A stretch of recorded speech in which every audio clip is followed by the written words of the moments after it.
ব্লগের প্রথমেই তোমাদের বলে রাখি, আজকের এই ভিডিওটাতে তোমরা কিন্তু 2-3 দিনের ব্লগ একসাথে দেখতে পাবে, যেখানে আমার জন্মদিনের ব্লগটাও ইনক্লুডেড আছে। চেয়েছিলাম আমার বার্থডের দিনে মায়ের কাছে পুজো দিয়ে দিনটা শুরু করতে, কিন্তু কিছু কারণবশত পুজোটা কিন্তু খুব ভালো একটা দিনেই দিতে পেরেছিলাম, আর সেটা আমার জন্মদিনের ঠিক 1 সপ্তাহ আগে, শ্রাবণ মাসের প্রথম শনিবার। আমরা গেছিলাম বনগাঁর 7 ভাই কালীতলায় দক্ষিণাকালী মায়ের কাছে পুজো দিতে। তোমরা একটু মায়ের দর্শন করে নাও। মন্দিরে যখন আমরা গেছিলাম ওই দিন বেশ ভিড় ছিল, যেহেতু শ্রাবণ মাসের প্রথম শনিবার ছিল।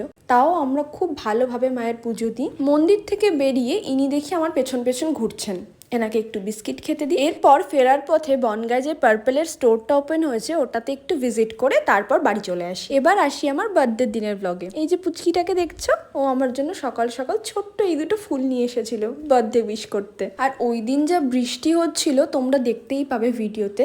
আর এখানে তিয়াশা চলে এসছে আমার জন্য কেক নিয়ে। এই বৃষ্টির মধ্যে বেচারা ভিজতে ভিজতে এসেছে। আর দেখো কি কিউট না কেকটা। আর তোতা এসেছিল নেক্সট দিন, ও আমার বার্থডে দিন আসতে পারেনি, তার জন্য নেক্সট দিন এসেছিল।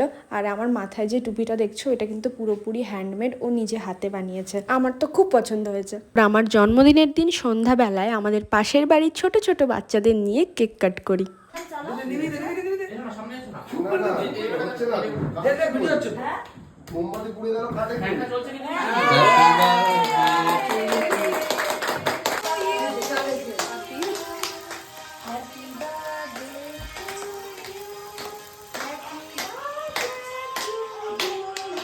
যত বয়স বাড়ছে বার্থডের প্রতি সেই ইন্টারেস্টটা, এক্সাইটমেন্টটা আস্তে আস্তে কমলেও কিছু মানুষ আমাদেরকে ফিল করায় যে আমরাও তাদের লাইফে অনেকটাই স্পেশাল।